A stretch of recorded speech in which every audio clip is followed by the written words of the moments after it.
Dun, dun, dun, dun. I think this is it. We're live. Usually have a theme song, but I don't know how to pump in that theme song, so I'll have to just do na na na na na. Hey everyone, welcome to Film Trooper Presents Film Marketing Fridays. Today our show is sponsored by. Wait, actually, I have to click over here. It's not sponsored by Spielberg, but Spielberg said 2 years ago, "There's going to be an implosion. Mega budget movies are going to go crashing to the ground." And that's going to change the paradigm. So the question is, if Hollywood does implode, how do you survive it? And how does the uber independent filmmaker make and sell their film online? I wrote a new book. You can check it out on Amazon. It's called How to Make and Sell Your Film Online and Survive the Hollywood Implosion While Doing It. Just head on over to survivetheimplosion.com to find out more about that. And with that said, I'm your host, Scott McMahon. I'm a fellow film trooper, and this is my gigantic head on the web screen. But I'm joined today by two guest filmmakers who will introduce themselves because I can't speak English very well and will completely butcher their names. But go ahead. Why don't you introduce yourselves? I am Arian Harandi. Hi, I'm Melissa Izbicki. And I'm the director of The Big Day, and she's the producer. Very cool. So you guys showed me, and I'll make sure that when this is posted in the recording on filmmarketingfridays.com, that you can, as well as filmtrooper.com, they can be able to see the short film you guys did. Is that okay? Oh yeah, for sure. Because it's pretty fantastic. You guys did essentially like this one long shot that's like full blown like action stunt. Yeah. That was one of those things that whenever I told anybody like this is what I want to do, and they were just like, no. You can't. You don't do that. You don't do a 5-minute action take. That's all one day. So it was a lot of fun to be able to actually pull it off. And yeah, I think I thought he was joking. The first time he told me that he wanted to do an action sequence in one take, I thought it was just like a big joke. And so it took me a month or two of pre-production to realize that he was actually serious about doing it. And so it was just oh my God, as the producer, how do I help make this happen?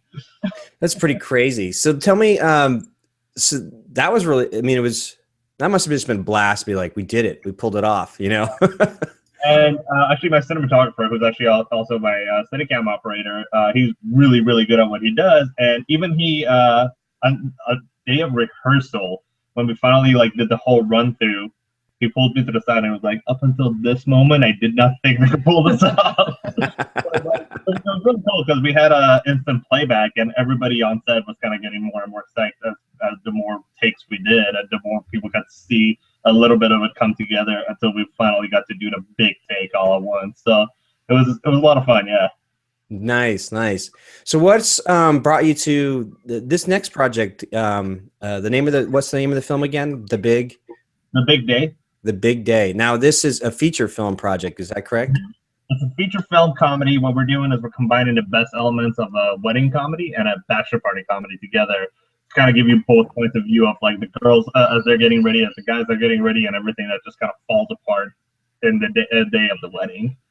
It's gonna be a lot of fun. It's all kind of taking place in one location. It's all basically real time. But it's gonna be a lot of fun. We've been working on the script for 2 years now. So, so yeah, we've been working on just making sure the characters are developed, the pace is right, the comedy's there, all that good stuff.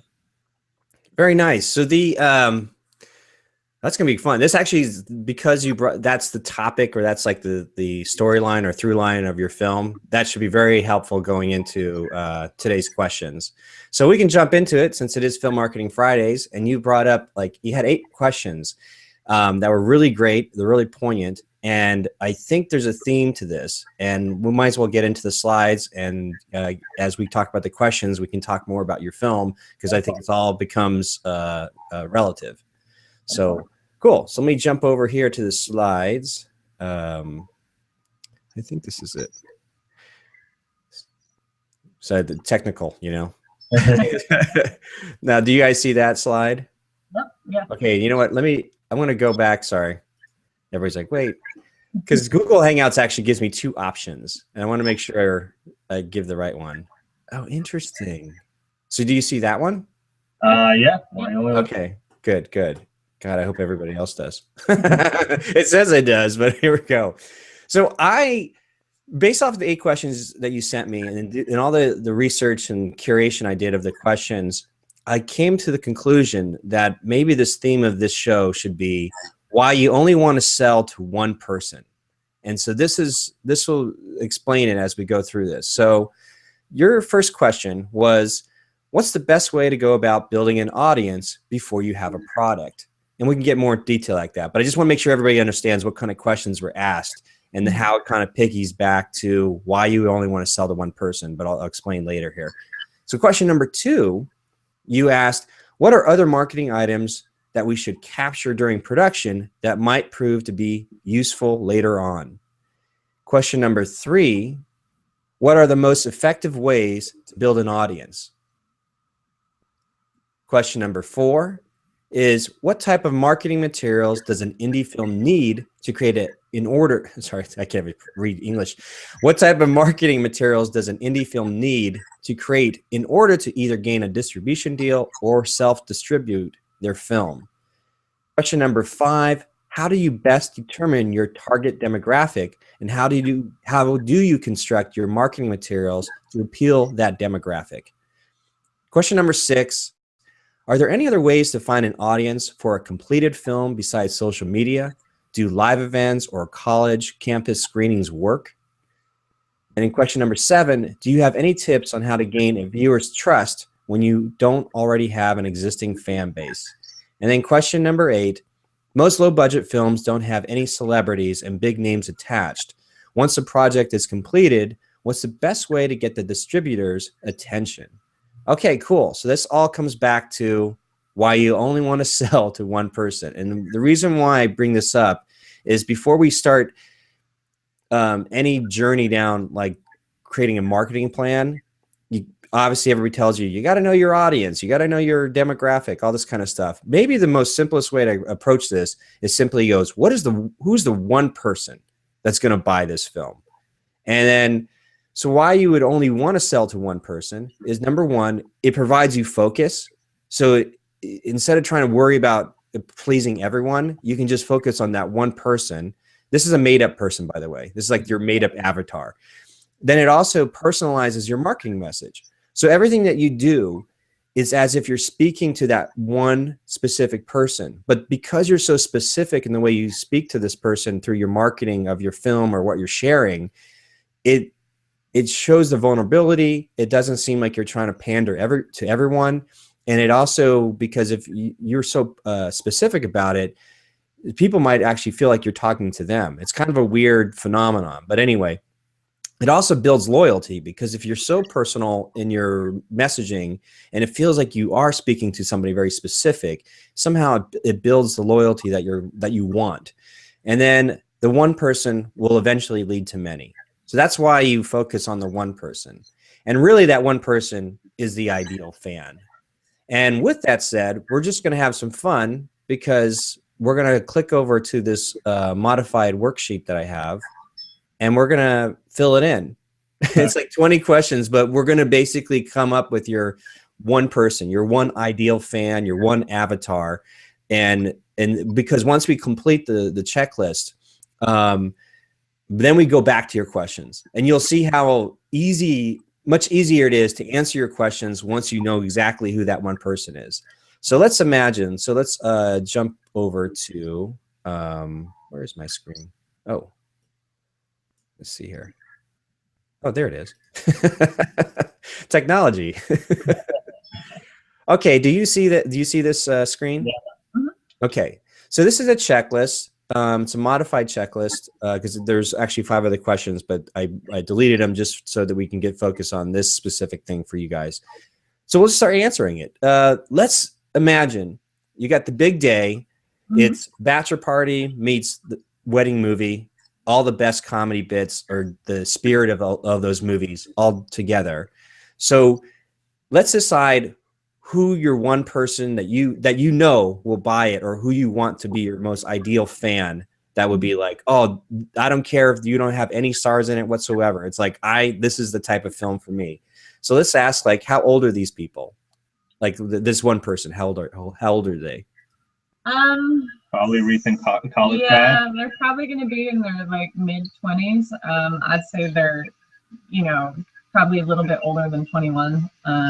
Probably like 25, yeah, I would say 26-ish. 25. Okay. See if I can even type this in. Here we go. 25 years old. Cool. So now we know it's like 25 years old. So we're going to ask, is your film, because I don't know anything about your script and so like that, but do you, obviously they're probably not children. So or do you think the one person that is going to be more the raving fan, is it going to be a man or woman? I would say it's probably going to be a man. A man? Yeah. Oh, man. Okay. So we got a man. Here's, what country do they come from? They're American, yeah. Okay, so from the United States. Yeah, like I think with comedies, you like it doesn't translate as well because you know you got all the traditions of the American wedding and all that good stuff. Okay, now this gets really tricky. So let's ask, what city do they live in? So you have to use your imagination here to like really go, okay, maybe they live in Nebraska. I don't know. I mean, like, or Ohio. I mean, because once you, maybe where your film is being located, or what city do you imagine this one person to live in? That's a good question. That's a hard one. Yeah, that was tougher. I guess I sort of imagine them to be in a more like urban or suburban like atmosphere. Probably it's not going to appeal to somebody who's living in like a real rural area. So with that being said, yeah, probably like a larger city in Southern California. Okay, so let's hit that up. So we've got a larger city in California. So maybe, okay, we can start with, there's only what, maybe 3 or 4. So we can go San Francisco. San Francisco, LA, Orange County, or San Diego, any of those would really work. Santa Barbara, is that too small?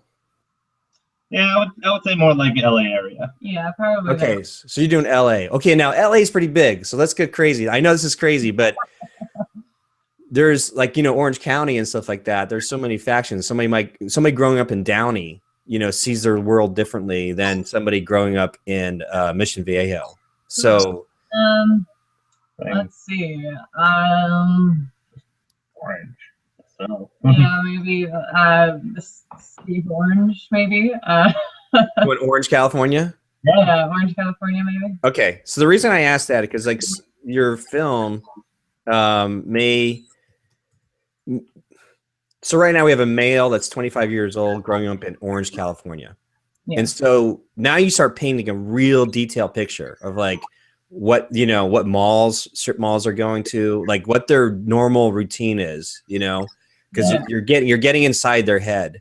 Okay, this is crazy. So again, this is a make-believe person. So what is this 25-year-old male in Orange County, Orange, California, what do you think they make per year? Well, I would say they're probably fresh out of school, so they're probably not making like tons of money at this point in their life. It's probably an entry-level job that they're working, so probably yeah, like in the like $35,000 to $40,000 range, maybe. Okay, we'll do 35,000. So that's good. Okay, so what is their socioeconomic background? You know, like were their parents the blue collar workers? Were they more affluent? You know, that kind of stuff. I would say they're probably pretty middle class. Okay. Middle to upper middle class and that kind of thing. Okay, cool. So middle class. I'll do upper. Now we're getting a picture of what this guy looks like. Okay. So what movies do they like? And how do they like to watch movies? Since they are 25 years old, so it'd be interesting if you can use your imagination. Can you project yourself onto them to say, this is probably their viewing habits. This is probably how they like to watch movies. So in terms of movies that they like, I would say they probably like similar films. So I would say like, you know, The Hangover is something they like. Death at a Funeral. Yeah, I think Death at a Funeral would be up there. Let's see. What are some other similar films that maybe? Probably the American Pie films and. Yeah. Okay, so there is this is interesting because you already look at the films that you've kind of listed here: Hangover, Death at a Funeral, you know, American Pie. Obviously, it's not like a My Best Friend's Wedding. It's not like Four Weddings and a Funeral. You know what I mean? I mean, it could be, but you can see like, you know, American Pie and Hangover are very different than some film like I said, My Best Friend's Wedding, or maybe they enjoyed like what do you call Bridesmaids, because that's kind of right. Yeah, absolutely. Okay, so that's probably, so there could be an ounce, somebody who likes these types of films, there could be like this hidden, I guess, psychology of being a romantic. And it's not unheard of young men being romantic or having romantic notions. But if they like these particular films, they might have this sort of romantic underpinning to their psyche. Now let's ask this: how do they like to watch the films? Do you think they're in theaters? Yeah, I think date night at a movie theater. Yeah. Okay. A theater, and then maybe probably like Netflix and all that good stuff just at home. Cool. Do you think they like to watch it on like a Roku box, Apple TV, or PlayStation? Do you think, Xbox? How are they watching Netflix? PlayStation 3. Yeah. PlayStation, is it PlayStation 3 or 4? You think they're on 4 now? They can't afford 4 yet. Okay, so they're still old school 3. Okay. Yeah.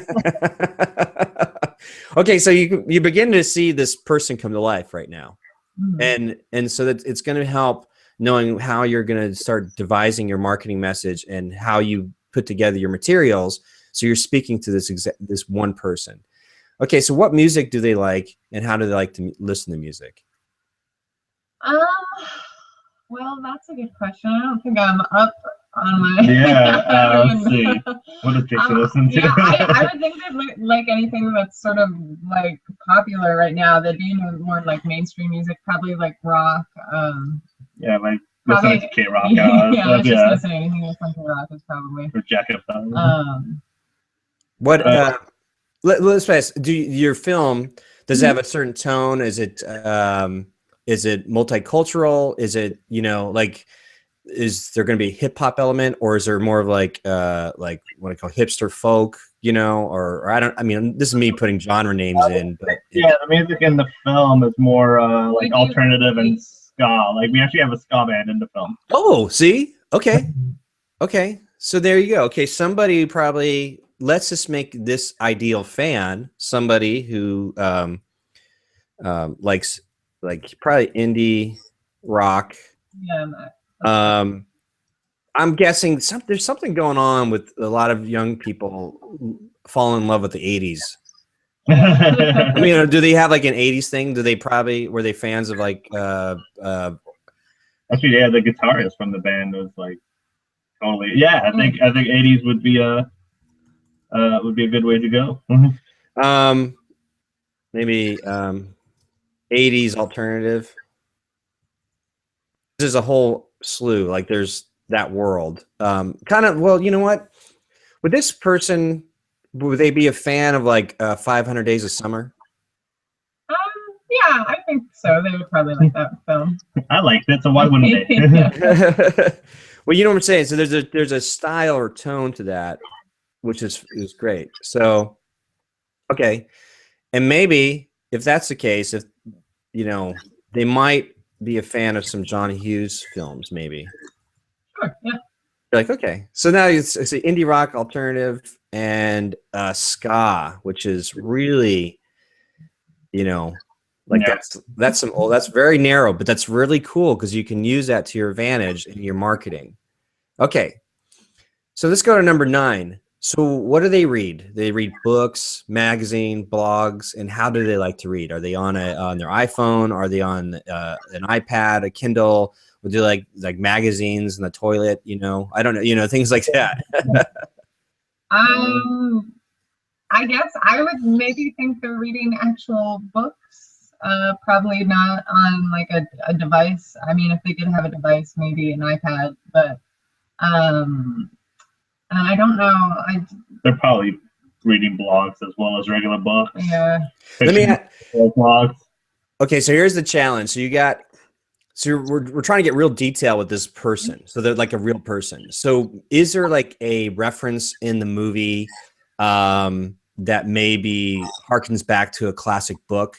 You know, like everything from old school, like Hemingway stuff, or, you know, Catcher in the Rye, or, you know, things like that. So if there's some sort of a correlation to maybe some Shakespeare or anything like that, that could be like. I originally did the Devil and Angel bit. Yeah, I don't. Well, that's it's that college movie. I don't know why I'm like. Animal House? Yeah, that is the Animal House. Well, that was an original one. But anyway, I don't think that they're like. I don't think we have any like specific like literary references. Yeah. But I will say that what's that book that you've been reading? That like sort of style of humor. The Hitchhiker's Guide? Yes, the Hitchhiker. I feel like they. Oh, yeah, I feel like they would be into that sort of book, the Hitchhiker's Guide to the okay. Just Douglas Adams. Yeah, I think he's done. Yeah. I think they would be interested in reading like comedic books, like things that are kind of funny and, you know, satire. Yeah, nothing too serious, I guess. Okay. Okay, so they're a young man that enjoys entertainment, but see what's happening right now. If I look back here, if I go before we get too far, so we know that's a man. We have a man, 25 years old, a man that lives in the United States in Orange, California. So it's the suburbs. They make around 35,000. It's not bad coming out, you know, for a single guy. But also cost of living is a little high because they're in California. So they understand where they need to go to. There's a level that they can move up to, which is like middle class, upper middle class. That's what they're used to. And these movies are really interesting because if they're into the movies like Hangover, Death on Her Funeral, American Pie, Bridesmaid, 500 Days of Summer, maybe John Hughes films, and they're the kind of person to take a date to a theater and then watch movies on Netflix on their PS3. You know, it sounds like, yeah, that sounds like almost every 25-year-old male. But the difference is we see this psychology here. What we're looking for is, like I said, there's an element of romanticism. There's somebody who wants to be romantic that is also hearkening back. If they enjoy perhaps their music, this dreamy sort of alternative indie rock sound, but also harkens back to the 80s alternative and ska music. It's like a time they're seeing it through the goggles of like contrived history, as opposed to somebody who's actually lived through it. It's like, oh yeah, it was kind of cool. It wasn't quite what everybody thinks it was, you know, what it might be. But you know, the young person has a different perspective of what that time was like. So they're a dreamer. There's a romantic aspect to it. So the reason why I asked, like, what do they read? Perhaps there's a book that you don't have to answer it now, but something to think about, which is like really strikes a chord to their inner desires. Because this is what we're trying to do. You're trying to build this make-believe avatar, this ideal fan, so you know exactly what they dream about. So when we say the Hitchhiker's, I don't know if I spelled this even right, Hiker's Guide to the Galaxy, there's a whimsical fantasy to this person, you know? Yeah. So that helps you kind of know the psychology. So like, who would their friends be? Like, that's the next question. Probably like whoever his college roommate or his college buddies. Yeah, probably the guys, you know, whoever he met from college. Okay, so he's really just relegated to college and maybe some old high school friends or something? Yeah, absolutely. Here's a trick one, college.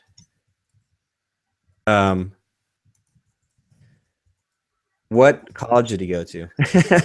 That will help. That stuff.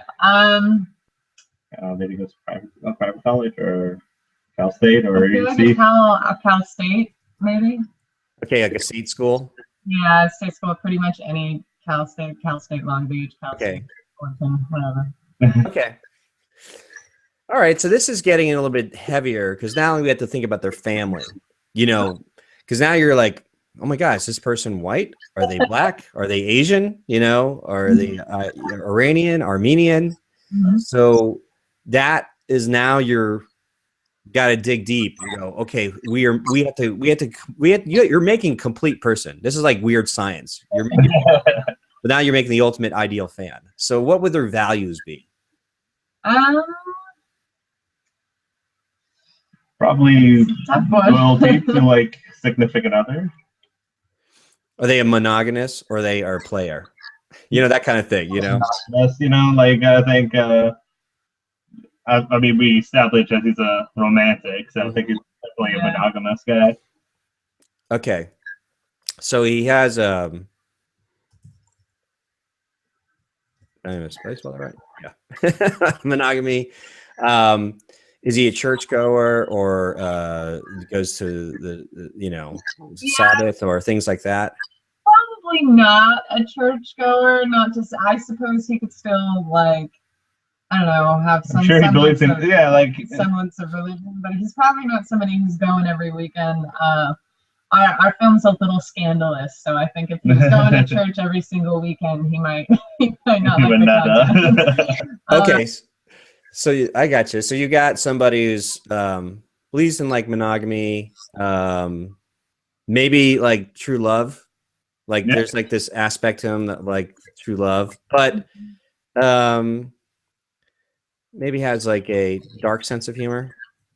Sure, yeah. He would have a dark sense of humor. I think that would be okay. Accurate. You mentioned like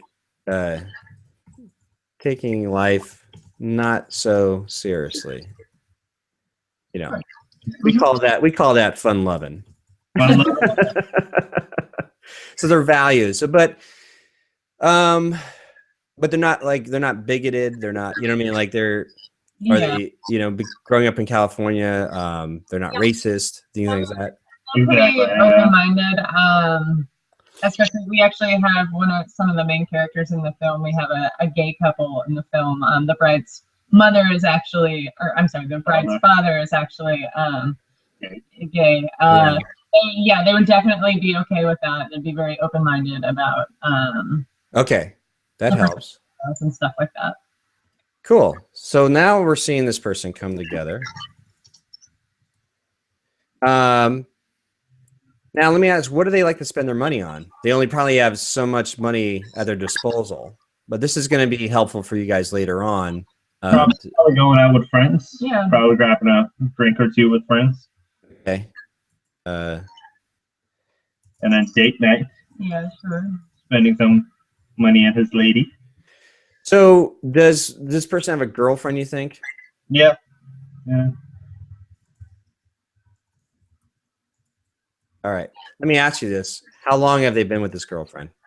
Man, that's a tough question. I would say they're probably not super serious. I don't know, maybe like a year. Like not like they haven't been together their entire lives, but in 1 year. In 1 year relationship. That's what we got. So we have, what do they like to spend their money on? Night out with friends, has a girlfriend. So in a 1 year relationship, that means date night. But there's anything else? Does does his values, is he somebody who saves, or is he just spends paycheck to paycheck? That's a good question. Might be saving a little bit, but for the most part, he's probably spending paycheck.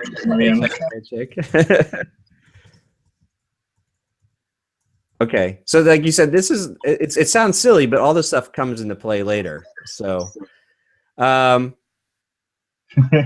let's go. Let's see. Whoops, I'll switch back over here real quick so you can see this. So yeah, so now we have his values are. I'll probably go back to this one question as we get a better idea who this person is. Their values, open-minded, but going paycheck by paycheck. 35,000 a year in Orange, California. Just wants to have a night out with the friends, has a girlfriend, 1 year relationship, date night. And then what does their daily routine look like? This is our 25-year-old out of college, has a job. Now here's a question. Now this is where you're going to be asking yourself, like, what kind of job? All right. I mean, so Probably a 9 to 5 job. Yeah, probably a 9 to 5 job. Gets up, goes to work. Yeah, morning shower kind of guy. Goes to work. After work, probably depending on the day, he's either coming home, making himself some dinner, or just grabbing some dinner on the go. Yeah. What let me ask you something. So this is getting in like real deep here. So they have their morning routine where they wake up. Mm-hmm. If it's a 9 to 5, you know, are they waking up at 6 or 7? Because like if somebody's waking up at 6 and they're going to the gym, that gives you a inside to their psychology of like how dedicated they are to something. If they're lazy, then this is giving us a shape of like who this person looks like. Whether or not they're in health, are they healthy, are they health conscious, or whether or not they're kind of like a video game kind of slobby, you know, not, you know what I mean, as they're just getting away with the fact that they're young, you know, but not yet. So that's the reason why all this stuff is important, to really flesh out why you want to break down a really specific daily routine, is because when you start creating your marketing materials and messages, you'll know exactly where you need to talk to them, you know, because this is the only way like the Uber independents can sort of try to compete against Hollywood that has this mega dollars and machines of just putting out so much material that, you know, they just get bombarded. So on a more, you know, guerrilla tactic, you can go, you know what, our avatar, the person we talk to, you know, they get up in the morning, they go to the gym. This one specific person goes to the gym, and while they're at the gym, maybe they like to listen to music. They like to listen to maybe sports radio, or maybe they like to listen to podcasts, you know, things like that. So that's the whole point. If they like to listen to podcasts, is there a podcast that you can get on or create yourself that talks about what you're working on, that strikes these other romantic, you know, desires of this person? So that's why this gets really fun to sort of dig down and really create a much more detailed person. You know what I'm saying? Yeah. So we can start with that, maybe. Like, let's ask, is this person going to be athletic, or are they going to be more of a schlub? I definitely don't think they're athletic. I wouldn't necessarily call them like fat and lazy, but more of kind of like what you said earlier, getting away with the fact that they're young. Okay. So, you know, they're not going to be going to the gym, you know, every single day. morning. Yeah. Okay, so they'll wake up at, like, say, wake up 7 a.m. Ish, yeah. Okay, 7 a.m. maybe. Morning routine is just like Hop in the shower. Do they make breakfast, or they just get breakfast? I think it's just drinking coffee, skipping out on breakfast. Oh, just coffee for breakfast. Oh my god. Okay. That's it. Let me ask you, what are they looking on? I mean, like when they jump on, are they on their phone right away? And if they are on their phone in the mornings, what are they looking at? I don't know. I guess There's downtime. Probably YouTube. Yeah. Any new fun videos out? Okay, so they're just streaming through like the YouTube subscription feed. Yeah. Are they a Facebook? Are they more like? Here's the thing: are they more, in your belief of what this person would be? Are they more of a Facebook user, a Vine user, Instagram user? Like, what's their go-to social media number one? Probably Facebook. Okay, so Facebook. So Facebook, as we know, is a vortex of, you know, scrolling up until something just, you go into this vortex of, you know, clicking on something, right? So we'll call it the Facebook vortex. All right. And then they go to work, right? Oh, do they have to drive? Here's the thing, like, how far do they have to drive to work? At least 15 minutes, if not more. Yeah, 15, 20-minute drive to work. 20-minute drive. We're talking California here, so. Okay, so what are they doing in the car for 20 minutes? Radio. Yeah. Radio? What kind of radio? Music or sports radio or talk radio? Probably music. Probably kind of the music we talked about earlier, indie, alternative kind of stuff. Okay. So the reason I say this, I can't spell it, alternative, is because you can imagine now, like, you want to put together like maybe some, just make believe you had some money. You're going to put some ads together or something.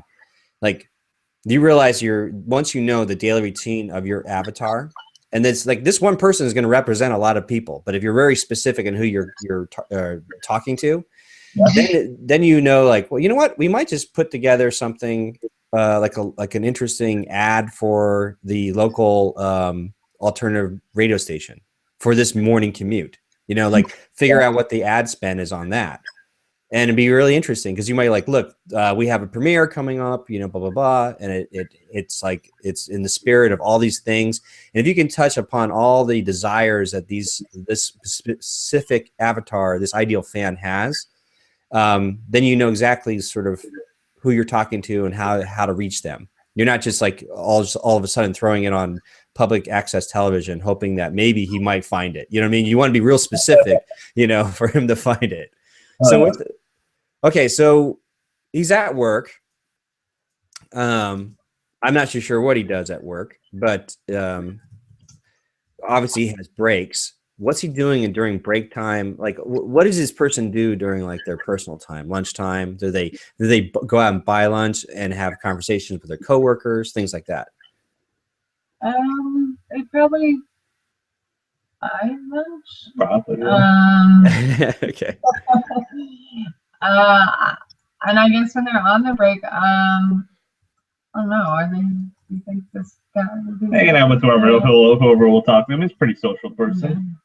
What kind of? Let me ask you. I know this is crazy, but like, what kind of conversations are they having? Conversations with his coworkers about a sports game? Because you know how it is. Like every month, every other month or something, there's an event. Like, all right, hey, you know, we're doing the you know, the Final Four in brackets. Are you in? Or we're doing fantasy football. You were doing fantasy baseball. Are you in? You know, that kind of stuff. So what do you imagine this person's conversations are like during lunchtime with their coworkers? The newest TV show he watched? Yeah, probably. Like, did you catch Game of Thrones last night? Oh, okay. TV water cooler talk. Okay. This is really helpful because now think about this. So like you can start seeing the picture come together now. So if you were needed to market or reach out to them, if they are the type of persons that's not talking about like the Final Four brackets or something like that, then you know you don't have to worry about putting like a Facebook, you know, ad or post together that targets that kind of event. You can target more like, you know, they're a fan of these specific, you know, shows, and then you can figure out a way to piggyback off those famous shows or events during the shows. Maybe there's like a season finale. So it's like you can imagine putting together perhaps like a Facebook post that says, you know, don't get bummed that, you know, Game of Thrones is over. You know, our film, The Big Day, has plenty of nudity. You know, something like, you know what I mean? It's like, it's like the whole point is like the marketing message becomes very specific. And that's why you're trying to put together here with this checklist. And I'll send this checklist to you guys so you can, I'll send you a blank one also. I'll send you this one I just wrote out here so you guys can modify it the way you want. Cool. So TV water cooler, talk during his breaks, you know, where do you think their imagination goes to? This is where we're digging into their dreams or their desires. Hey. Yeah, maybe like, you know, what he's gonna do when he's off work. So whatever his plans are. Well, I'm gonna challenge you guys. Is he perverted? Is he thinking about the even though he's got a girlfriend? Does he think about the girls that you know, that work with him? Or is he thinking about, God, you know, I just want to get to like Hawaii or Fiji? Like, does he think about a destination to get out of work? Maybe all of the above. I don't know. I mean, he might be like, he's probably not an angel, so he probably does have a few dirty thoughts that cross his mind. But it's just a fantasy. He would never act on those. Okay, so this is crazy. So I know it's kind of like embarrassing, but it's not unheard of to know, like, okay, maybe they watch, you know, adult videos online. So they're on like adult porn, like adult sites, which tells you that maybe if you find yourselves there, like if your film is more R-rated, you can say, well, maybe we'll put some ads on, you know what I mean? Like if you, the whole point is knowing where they're going to be and then throwing an ad up, you never know. I mean, it's thinking outside the box or being very specific of where your avatar is going to be to promote your message or get them enticed in what you're doing. So, you know, this is the stuff that marketers are doing all the time. They have these very extensive checklists, so they know exactly how to tackle or try to they spend a lot of money, a lot of data money. I can tell you that much, of trying to find out like what your avatar. They'll pay big money to know what their credit card statements are saying, because within the credit card statements, they know exactly, like they go to Best Buy every other month, they're on Netflix, or they're always constantly playing video games because they're buying, you know, subscription here and there. And so because of all that stuff, once they know the buying habits, an advertiser will then try to figure out how to get their ads or their ad campaign to fit into those channels so it seems seamless. So that, you know, so that's kind of what you guys are doing right now with creating this avatar. So let's say, well, he's perverted. Perverted secret thoughts. So he gets off work. Does he just go home, or does he grab like a bite to eat with friends or coworkers, and then catches like the game at the bar, or you know, how often does he see his girlfriend? A few times a week. Yeah, probably a few times a week. And I would say, I mean, it would probably vary from day to day. He'd probably go straight home most of the time, but maybe occasionally grab like some food with friends. Maybe a Friday night or something, go out. Okay. So it's like, basically always like eating out, you know. Yeah, he doesn't feel like cooking. Yeah, he's not he doesn't cook. Okay, there you go. Yeah. And then at night, is he playing video games, or is he watching, you know, shows or movies? Watching TV. Yeah, he's probably watching TV. Watching TV. He has no pets either, right? There's no like walking the dog. Probably not. Probably no pets. Yeah. Okay, because that's a whole nother world if you got pets. Okay, so now we're seeing this daily routine a little bit, you know. Now here's something more specific. What do they never leave the house without bringing with them? Their smartphone. Yeah, probably Okay, smartphone. And car keys, wallet. Yeah. All those good things, yeah. Well, this is interesting. I know it sounds like silly, but what happens here is like, okay, they're always going to have, wherever they are mobile, they're going to have like these three things. Like if it was a woman, you can imagine there'd be a ton of things possibly in her purse. But for a man, it's like, okay, what's in his wallet? Like, what cool thing could you add to his wallet? Like, you know what I'm saying? Like, if you created a campaign, that's where you want to begin to think, like, okay, well, we got our film coming out. Perhaps we can give, like, maybe there's something. I don't know. Again, I don't know the story of your film, but maybe there's a scene. You create, like, these scene cards that, or it plays off one of the better jokes in your film that have some kind of value that you may give away at like a movie premiere or like or a crowdfunding thing. The whole point is like really getting the mind of like, do we give them something digital that they have on their smartphone, or they give them something physical that they can have in their wallet that is useful, that's going to be some value to them, but it's always branded with our, you know, our stuff. For instance, I have a Scorpion King, that movie with The Rock, Dwayne Johnson. I still, for some reason, have the Scorpion King bottle opener keychain. You know what I mean? Like, you know, it's like a useful like bottle opener that's stacked to my keychain that I just always have. And I look down, I go, the Scorpion King. So things like that, you know, you're beginning to think of like what do they have on their possession that you can basically nudge your way in. Okay, So now we go into number 15, which is what are their fears? Now you got to get into the psyche of a 25-year-old male in Orange, California. Probably just stuck at a dead end job. Not like getting enough vacation time and all that good stuff. Having a baby. Having a baby, yeah. I think. Oh, there you go. Yeah, I think oopsie. Having kids. On the list of fears. Oopsie baby. Does he want to get married? Might be a little afraid of marriage at this point. Like maybe it's something he's thinking about, but like he's still a little bit afraid of what maybe getting married entails. Okay.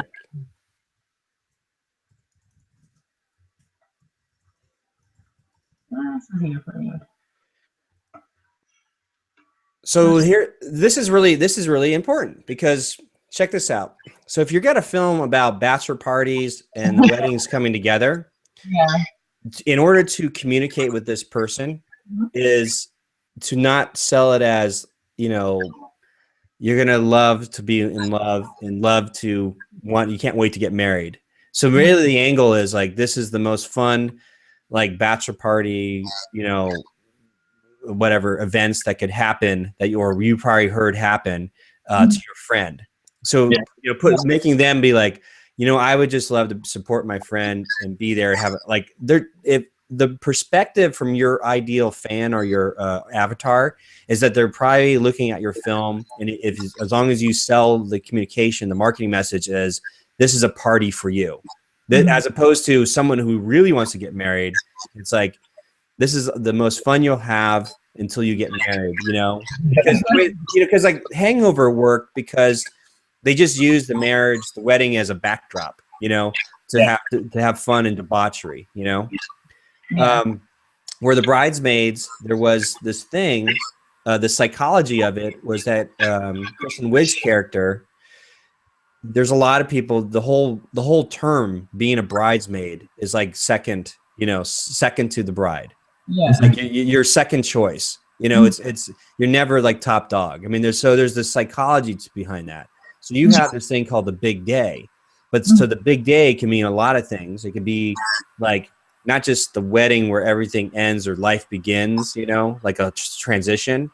Yeah. If your avatar is this person you're talking about, then your marketing message is like the big day is the big day that you get to have fun, to like, you know, send your friend down the river, you know, into marriage, you know. I mean, I saw this like really funny piece of there was a gum package, and it basically said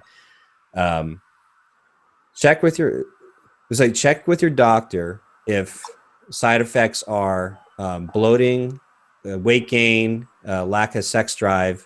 Just check with your doctor if marriage is right for you, you know. So you know what I mean? So like there's a psychology behind that. So now you have a much more specific way of how you can market your film. So that because you don't want to get to the place where you're trying to market to everybody. But if you can market to a very specific person, then it'll make, you know, then to be like a lot of people will drive to this like, oh cool, let's check it out. But you know, there might be something for her, you know, later down the line if she sees like, oh, it's not just a boys' bachelor party. There's actually a wedding aspect to it. But that's something he can sell. The marketing message will be you guys telling them, your ideal fan, your avatar, this is how you can convince your girl to come along. You know what I mean? You know, it's like, or whatever it might be. Usually, but you know, you can look at this checklist and go back on it and fix it, you know, later on as you progress. You might end up saying to yourselves, you know what? I think it might be a girl. It might be just a raunchy girl that just loves this stuff, but is deep down is a romantic that wants to be the bride and not the bridesmaid. You know, you don't ever know, but you want to keep it open. Yeah, so this is very good. So these are the fears: stuck in a dead end job, having kids, afraid of getting married, commitment. So that leads us to what are their desires, and their desires are most likely they want to party, having fun. Yeah, having a good time is probably number one on their priority list. You know, making more money is probably on there. I don't know. Make more money to have more fun. Yeah, exactly. More vacation, you know? Yeah. They want to live the life of entourage. Entourage. I don't know how to spell this. Oh, that's wait. Come on, spell check. There it is. Okay, so they want to live this like this fun, pimpy life, but you know what? They better start working out, otherwise their 25-year-old body ain't gonna, cut it. Got a couple of years before, yes. Yeah, before it really goes to hell. Okay, so number 17. What keeps them awake at night? What are they worried about? I mean, it kind of like they have fears, but there might be something that is even deeper. Maybe they go. Do they? How do I pronounce? Is it something they do not want to be like their parents? Oh, okay. So they. Yeah, I could see that. Yeah, Like, they probably want to end up doing better than their parents, make more money than the parents did. Okay, so they want to make more money than their parents. Grew up in, yeah. Maybe their parents got married too young. Something like that. yeah, sure. Okay, so all this stuff, like even though it's so specific, again, when you create these marketing materials, like when when you start creating capturing footage and stuff like that, or behind the scenes stuff, and you want to put together a quick blog post, that way when you create your copywriting headlines, you'd be like, goes, don't worry, you're not going to end up like your parents or something like that. Have fun. The whole point is like, you never know. It's going to strike a chord. If you know exactly what keeps them up at night, then you know how to talk to them. So let's put that in there. Like what keeps them up at night? What are they worried about? Maybe like becoming like their parents. I'm just putting the words in your mouth, but you can come up with later.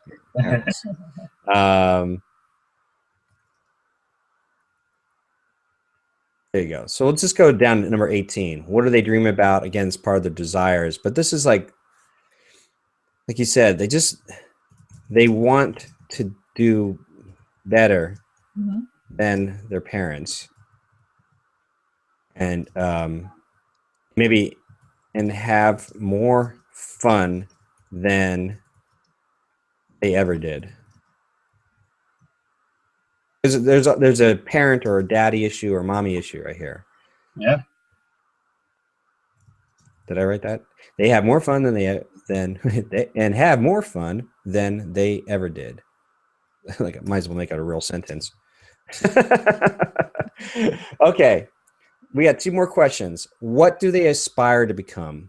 Now, this is like, even though they have a job and stuff like that, and they're making money, but there's, especially when you're dealing with men and males, there's a need to make a mark, to stand for something. Women tend to, because they can create life, they can give birth, that there's no question about it. Like, they reared this child and brought it, this miracle. The men, for historically, psychologically, always have had to do something where they're like either conquering or they're pissing on something, so it's like, so where do they aspire? What do they aspire to become? That's a tough one. The boss. Yeah, I guess maybe be the boss of a company or be in charge. The man in charge, yeah. Authority.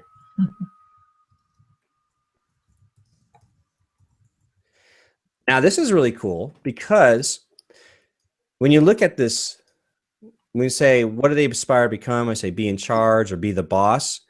This allows you to then play on the psychology of that. Like, maybe there's a character in your film that's the person, like the ringleader, just the one guy, the party guy, the one that is in charge. Like, he might not be in charge of everything in his life, but maybe the one thing in the story is that he gets to be in charge of the party or the event. And so by showing off that one particular character and trying to connect with your ideal fan, this avatar, you are then digging into the psychology and the aspiration of this person, because they want to see themselves projected on that person, like, I want to be that guy. I want to be the guy in charge. I want to be the boss, So then your marketing messaging can be very specific that way. Okay, so how can your film product fulfill these dreams? Now that's the big one. Well, the film is full of fun, and it's just people like having fun, and especially one of our characters he's all about having fun and not giving a damn about the consequences of what that fun could mean later on. So that would be like I think our guy that we just created here would see that as like kind of an ideal thing. Like, oh my god, I can just go out there, have as much fun as possible, and let somebody else worry about what comes next. Okay, so check this out. So you have your product can fulfill these dreams by showing how you can have fun without the consequences. Maybe there's got to be consequences, a good story, but what you're really doing here is that, or with consequences, because the great thing about story, this is it. I'll probably capitalize this, but have a fun, bold, whoops, I guess it's all bold. I unbolded it. Showing you how to have fun without the consequences or with the consequences. Now, this is really interesting. Okay, so we have this. Now we have this checklist. Now we go back to my big head.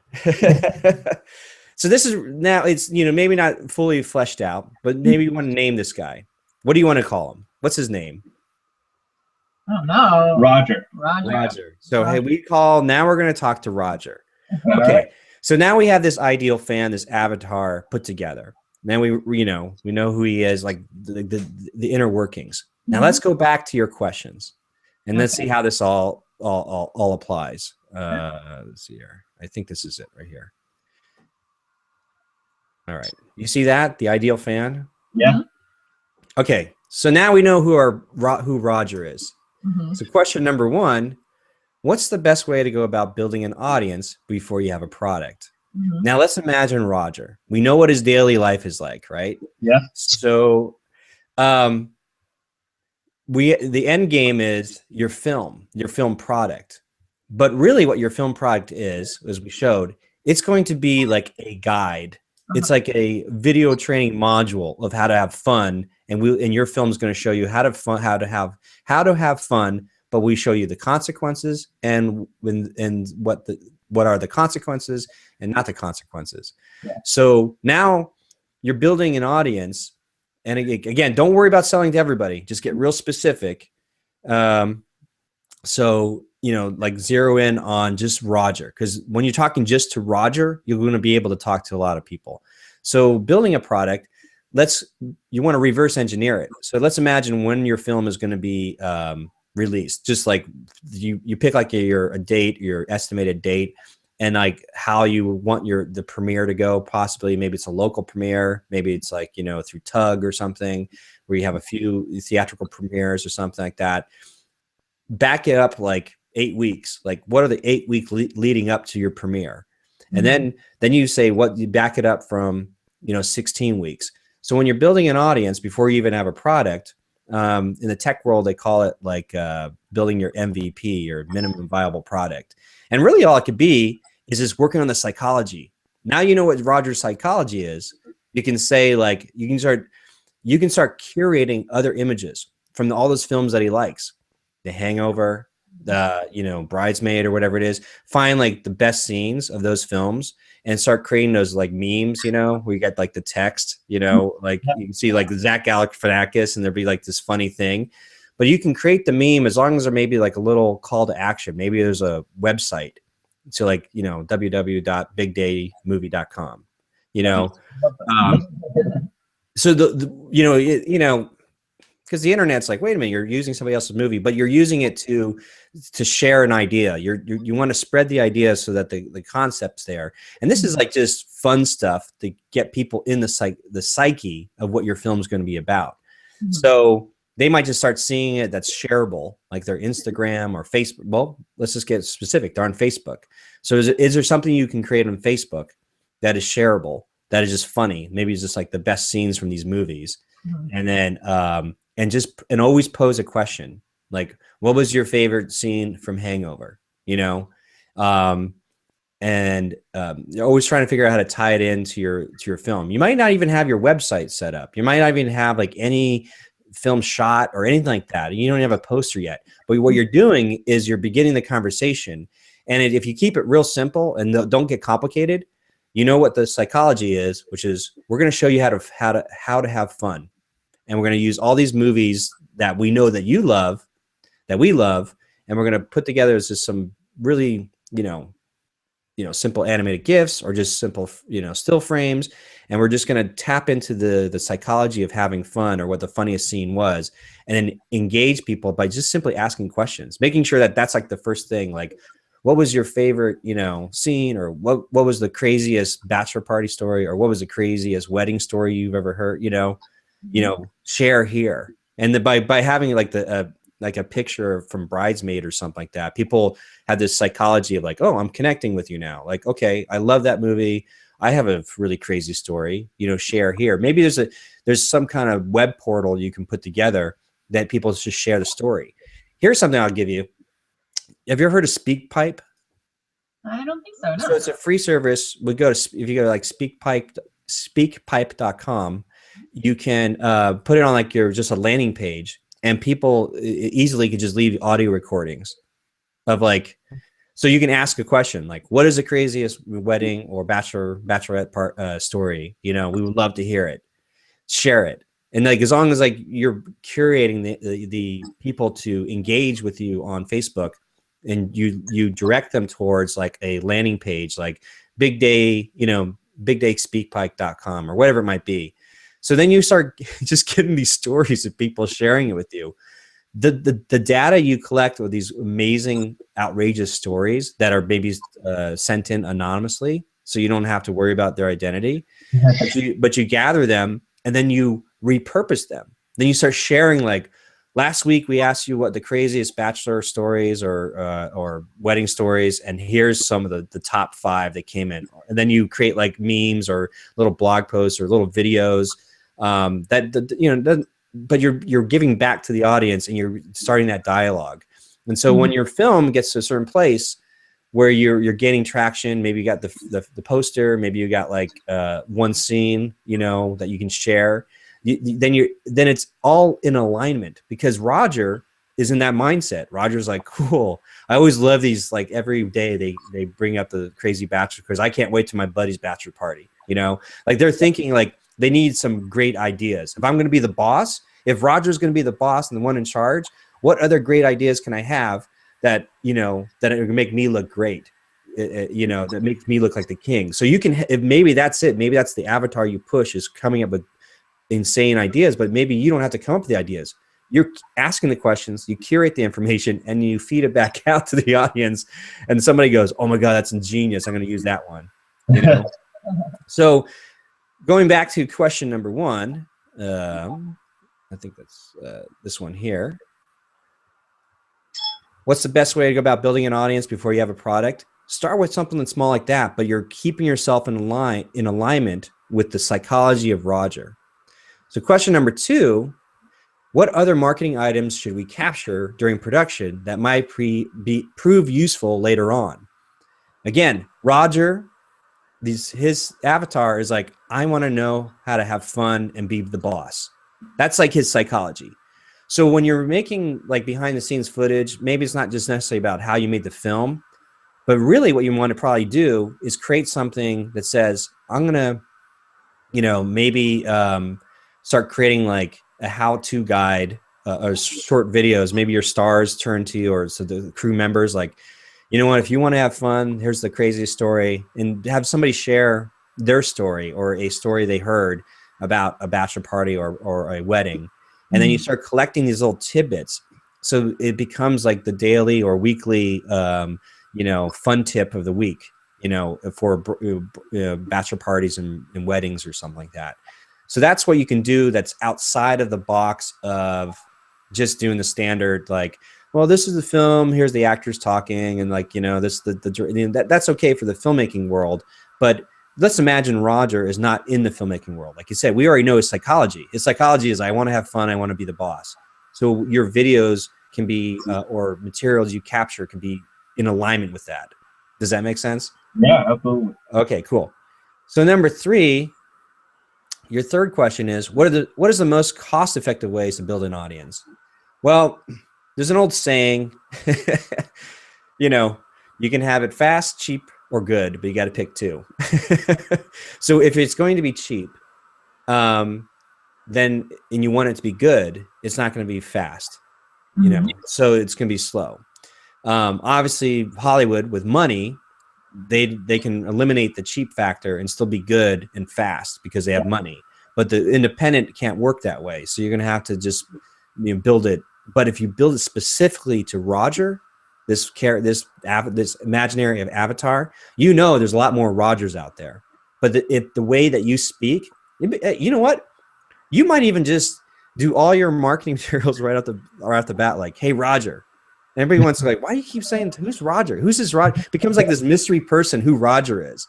And then you can later on reveal like who Roger is and explain, like, maybe there's somebody goes, so, you know, you don't know what Roger looks like. So you maybe ask the fans or people that are following you, like, we need pictures of what you think Roger looks like. And then you get like fan engagement, you know, but it's like, hey, Roger, if you want to know, you know, some fun tips for the bachelor party you're planning, you know, and get ready for the wedding, then here's our tip number 78 or whatever it might be. You know what I'm saying? Yeah. And people are like, who's Roger? But it'd be specific. But so the cost-effective ways of doing that is simply not doing what you're already doing. If you're on Facebook, be social, but then strip everything else away and don't get involved. Like, don't find yourself interested in anything else, but be really, really focused on, like, for this next X amount of months, all we're going to be focusing on is figuring out ways to help Roger have fun and become the boss. And that's it. That's all you got to figure out how to do. And so that might just create, like, here's a great clip from Glenn Ross, you know, or like, here's a great quote from, you know, whatever, The Wolf of Wall Street. You know, I don't know. It's just like, there's so many things you could just throw out there that's not necessarily costing you money, but is really allowing the social, you know, media sphere to grab onto anything that's shareable. But it's everything that you keep marketing and presenting, and the graphics you put together is, you're branding yourselves and branding the movie, so that there's no question about it. Somebody's not going to come to your movie and go, oh, it looks like it's going to be a nice, you know, romantic, you know, comedy about just the wedding. You're like, you know, hell no, it's going to be raunchy. It's going to be this, it's going to be that. And people are like, okay, I'm following you. And now, you know, you haven't misled anyone in terms of what your film is about and the psychology is about. So that's probably the most effective way in terms of just giving those little bits and pieces. And you don't even have to make a film. You're just you are literally just sharing an idea, you know. So let's see here. I'll go back. I'm trying to get to the we're at 4 o'clock for an hour. I'm let me get to here. Jam through this. Okay, so you see that. So we have question number 4. What type of marketing materials does an indie film need to create in order to either gain a distribution deal or self-distribute their film? It's a very good question.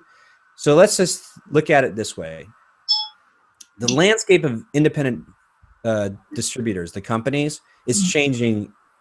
It's changing quickly. There's still a lot of people that are still working in the old paradigm, which is it's not necessarily they really care about who the audience is. They only care about making a deal.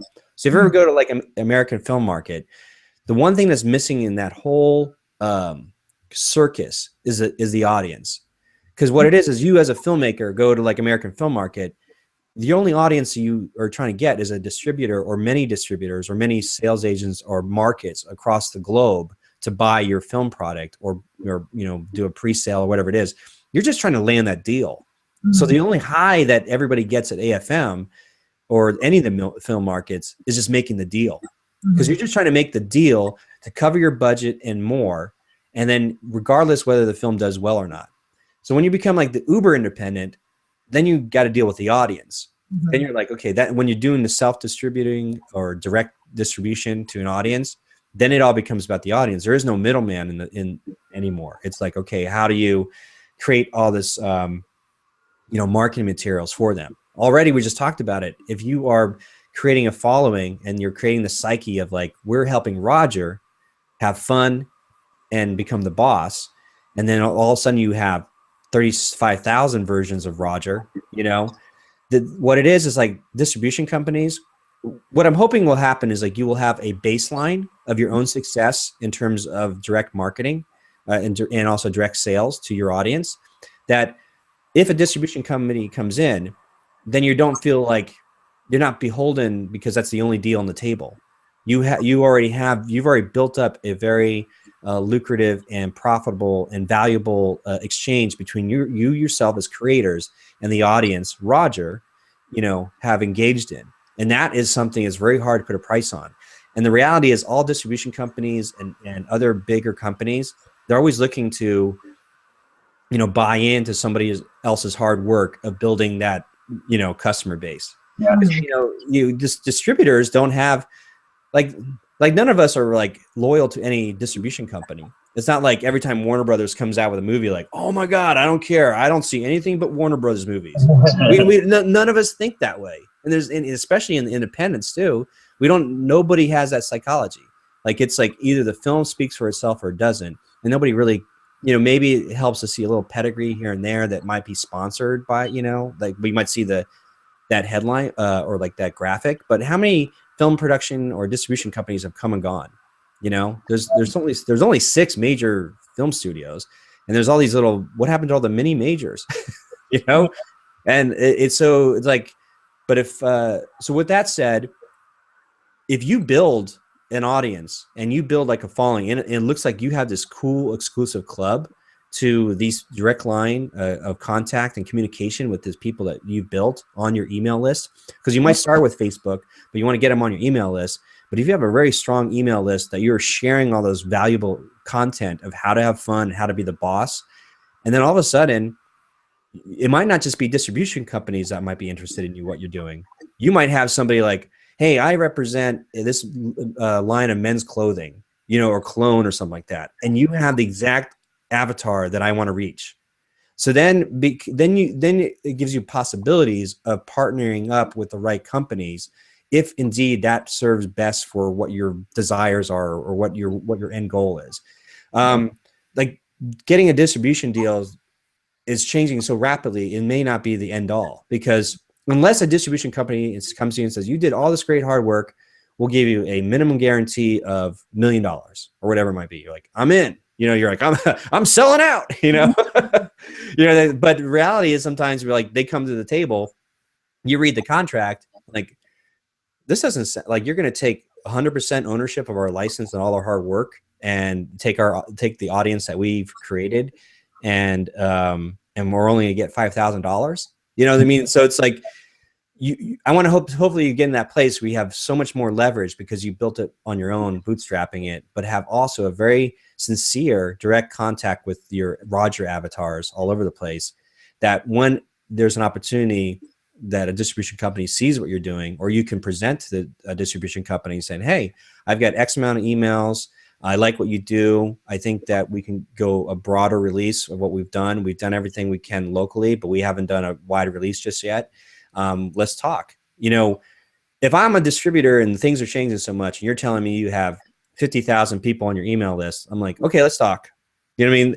Yeah. They might even care who's in the film or not's in the film. Because there's so many distribution companies, either it's gonna work out for you or it's not. So you can kind of decide. But that's one way to gain a distribution deal in terms of the marketing materials. Really, the only marketing material that you want to collect is like, I've got 50,000 emails lists that are specific to this film. So that is golden. That's like money. So if you can bring that, they might even not, if you just said that, then they might, like, 3 questions down the line, they may go, wait, what's your film about? They might just be solely interested that the fact that you have collected 50,000 emails or something, Yeah. So that's my my understanding in terms of this is what the experts would tell you. I mean, like all these online marketing experts would tell you. They would look at this question of yours and say, this is what you need to do. You need to build your own house so you have control, because you too, you want to have fun and you want to be the boss. You know, you don't want to be the bridesmaid handing it over to a distribution company that takes everything and doesn't quite in line. Not to say they're bad, but there's a place where you can come to the table with so much more leverage and have a greater opportunity to create a much more a better win-win situation. You know. Yeah. So with that said, let's jump on to the next question. So with that. Question number 5 is, how do you best determine your target demographic?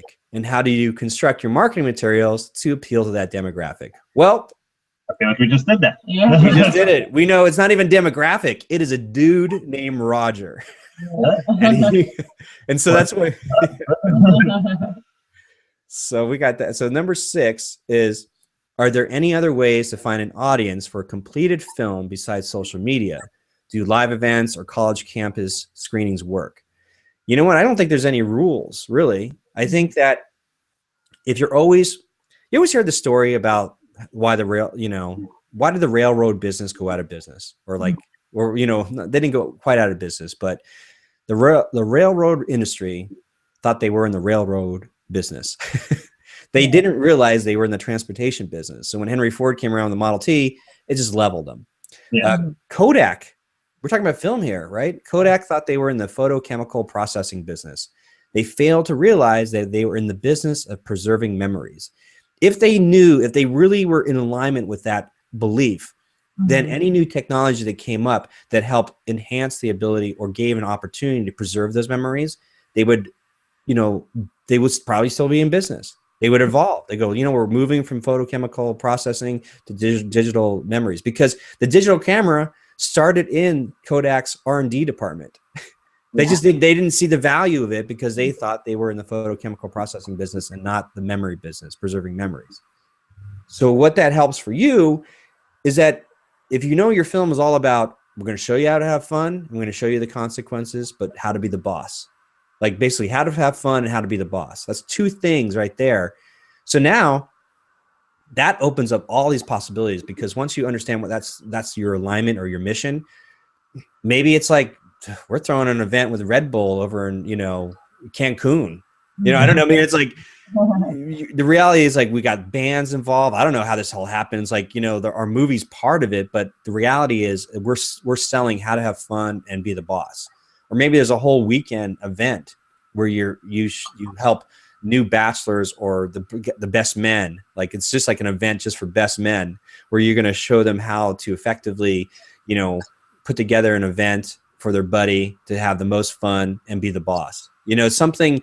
So this is completely outside of social media. Like, this is like live events, training set webinars, or I don't know, anything like that. But you can start just bouncing ideas off your team in terms of like, and always come back to the place, which is, what would Roger want to do? What would Roger be so like, I'm spending my money on that? Yeah. It's like, you want to get to that question. Like, I am Roger, and I'm going to, without question, I'm going to spend my money on that. Whatever that is outside social media, whatever it is, that's something that those questions will help get you very specific and focused and finding that avatar. Cool. So we got 2 more questions, I think. Let's see here. We're rolling. Okay, here we go. Okay, so question number 7 is, do you have any tips on how to gain a viewer's trust when you don't already have an existing fan base? Well, what we've been doing, right? yeah. So the funny thing is, it's like, you had a question of like, what if you don't have any stars in your film? Like, this is the last question here, number 8. If you don't have any stars in your film, the only reason distribution companies want stars is because they work in that world of, they need to make the deal. They need to make the deal to the Brazilian film market, or the Russian film market. And the only way, one of the biggest leverages they have is like, look, we have this star in this film. That gives us collateral in terms of the trustworthiness of the product. So that's why they don't really ever touch distribution companies in that world of the film markets. They hardly ever touch anything that doesn't have a star in it, especially comedy, because they need comedic stars or notable stars so people understand, like, okay, You got Zach Galifianakis in there, or whatever it might be, Melissa McCarthy, that kind of stuff. But if it's with no names on it, and it's a comedy genre, then it's harder for the distribution companies to sell to make the deal. That doesn't mean impossible, but the difference is if you already say like, I have 50,000 emails or something like that, then that's leverage. That is your trust. So for you to build that trust if you don't have an existing fan base, the fact that you just starting the conversation again about how to have fun and how to be the boss, you know, all those little marketing materials we talked about, just you guys will become sort of the curators of this concept. And then and people over time, just because the consistency that they see the message over and over, they just go, oh, you guys are trustworthy. It's all, and especially if you put your face out there, like, or, you know, whatever, it's like, hey, I'm the director, writer of this film. He goes, here's like tips number, 27. Like when you're, if you can't get to Vegas, this is how you create Vegas in your hometown or whatever it might be. I don't know. It's like, that's why YouTube stars are able to become trustworthy, because what is the YouTube generation? This kid's like, here's my webcam. I do something crazy. Let me, I'm going to drink this, thing of Tabasco sauce, whatever it is. Like just enough exposure of somebody being personable and being real. And then looking right in the camera and saying like, this is for you, Roger. I know you're at work, and you literally go down the list of everything they go through. And you talk to that person, and everything that you say is very specific to that avatar. It'll feel like a real conversation, and somebody from the outside might be looking in. It feels authentic. It doesn't feel you're not trying to appease everyone. So that's how you would deal with the trust issue. You kind of learn from what the YouTube stars are doing, but you can do the same thing on Facebook, because Facebook is basically, have you heard this thing called, what do they call it? It's it's not like bootstrap. It's like they're hijacking. Facebook tends to hijack YouTube videos. So if you notice in Facebook, you might be scrolling up on your phone and the video automatically starts playing. Yeah. The only way you can do that is if you upload directly to Facebook. So that you have to, so you start your film page or your fan page for the big day, all the videos that it's crazy. People are grabbing videos from YouTube that are not their own, uploading it directly onto Facebook, and then Facebook is able to share it even more views than YouTube. So these YouTube creators that were used to getting ad revenue from YouTube suddenly see their same video on Facebook and they're getting any money. You know what I mean? It's like, and they're getting like twice as many views. So the whole concept there is that you can use the same thing of like uploading your videos directly to Facebook. And as long as like there's a quick like your face and like maybe like graphics that come on that say, tip number 29, how to have fun and be the boss or whatever it is from from your team or whoever you want to be your representative. And over time, people are scrolling through it. Look at the BuzzFeed's guys. I mean, the company BuzzFeed, they're using their own employees and they're becoming their own stars. My daughter sits through and loves BuzzFeed, and she knows all the BuzzFeed's employees. Yeah. And, it's like, it doesn't take that much to think to build that kind of trust. So you'll be okay. And that leaves us, I think, the last question, which I probably already answered. Yeah. So let's see here. Yes, number 8. Most low-budget films don't have any celebrities and big names attached. Once the projects are completed, what's the best way to get the distributor's attention? And you get that email list. You show that you already have this very targeted group of people that are interested in what you're doing. And that's leverage.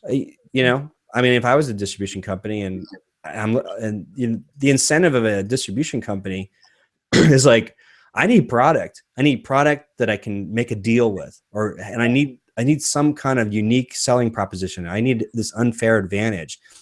Stars, movie stars, and famous directors. It's always been helpful, but it's not unheard of that somebody comes up and says, I don't have any of that, but I've got this. And they're like, oh, okay, let's check this out. What do you got? You got that? Okay. What can we do with this email list? But then you realize, but once you build that email list, you're gonna be like, it took a lot of work, to make this happen, and I don't want to just give it up. so you become really precious because you like, I don't want to, you don't want to just completely sell out and you sell out your entire audience because you're trying to build a lifelong, film career. Yeah, yeah. So. Well, excellent. Thank you so much. This was helpful stuff. Oh yeah. Sorry. I saw a note come in. Sorry. Yeah. So do you have any other questions or, I don't think so. I think it was really helpful, you know, going through and determining who Roger was. Yeah. But it's kind of fun. I mean, we could probably, if other filmmakers see this and want to, take this for a spin. Again, if you just head over to filmmarketingfridays.com, like by tomorrow, I'll have this this episode posted with the chapters, annotations, easy to click, so you don't have to sit through the entire hour plus, and then and all the PDFs download and all the links to your film and the projects you're working on, so people can see how you take this this session and see what you guys create. Because it'd be great to have you back. Like, okay, it's been like a month or 2 months later. This is what we discovered. We realized our new avatar is, Yeah, we'll definitely be in touch then. We'll start working on this and we'll see where we get. Yeah, and be realistic too. I mean, if you don't have like a marketing team and stuff like that, just do what you're doing anyway on social media, but you're just tweaking it just a little bit to see if you can't get people. Start with your friends and family. Like if they start sharing with you like some crazy stories, or if you can create, and I'll send you an email too, again with SpeakPipe, and I'll send you the checklist and the blank checklist so you guys can do this all over again if you want to. Yeah, that'd be great. But I wish you guys the best of luck. I'm really excited to see, what happens, Yeah, we'll definitely send it your way once we're closer to launching it. Yeah. And then, because I'm sure nothing's ever easy. It's you start down a road.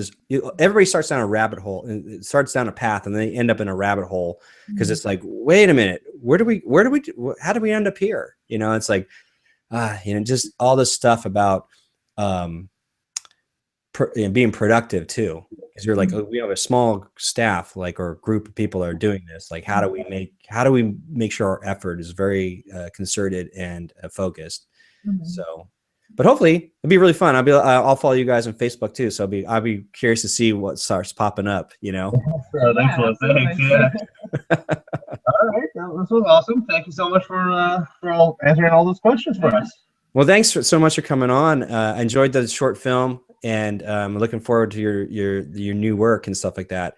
It inspires me because I got to get on to my my film too. So it's like, which is I took a back seat when I had to finish that book, but yeah.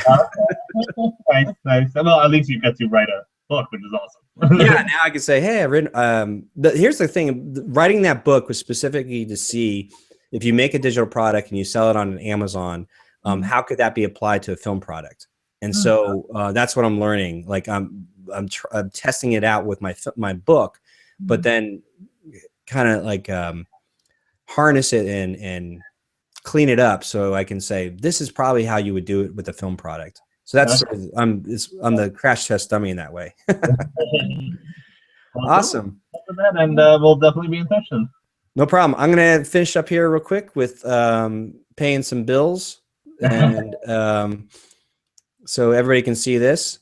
So if you stuck around this long and hopefully got a lot of value out of it, and if you are literally stuck trying to make your film, listen, you can get inspired if you go to freegearguide.com. This is an equipment list of everything that I made, everything I use to make my feature film for $500 with no crew. Again, it's not a short film, it's a feature film. It's for $500 with no crew. You can see all the equipment that I use to make this film over at freegearguide.com, and that's a free gift to you. And that wraps up this session of Film Marketing Fridays presented by Film Trooper. Thanks, you guys. Have a good one. Thanks.